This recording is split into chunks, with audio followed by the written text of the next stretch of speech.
വൈദ്യനെ ബഹുമാനിക്കുക. നിനക്ക് അവനെ ആവശ്യമുണ്ട്. കർത്താവാണ് അവനെ നിയോഗിച്ചത്. വൈദ്യൻ്റെ ജ്ഞാനം അത്യുന്നതങ്ങളിൽ നിന്നും വരുന്നു. രാജാവ് അവനെ സമ്മാനിക്കുന്നു. വൈദ്യൻ്റെ വൈഭവം അവനെ ഉന്നതനാക്കുന്നു. മഹാത്മാർ അവനെ പ്രശംസിക്കുന്നു. കർത്താവ് ഭൂമിയിൽ നിന്ന് ഔഷധങ്ങൾ സൃഷ്ടിച്ചു.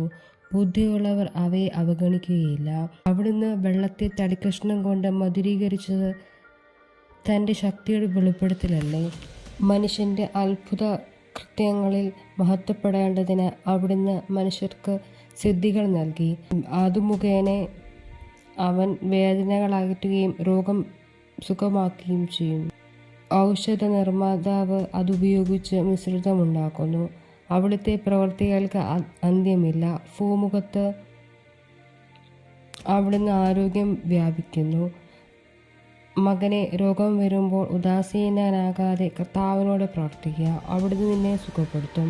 നീ തെറ്റ് ചെയ്യുമ്പോൾ തിരുത്തി നേരായ മാർഗത്തിലൂടെ തിരിയുകയും ഹൃദയത്തിൽ നിന്ന് പാപം കഴുകിക്കളയുകയും ചെയ്യുക.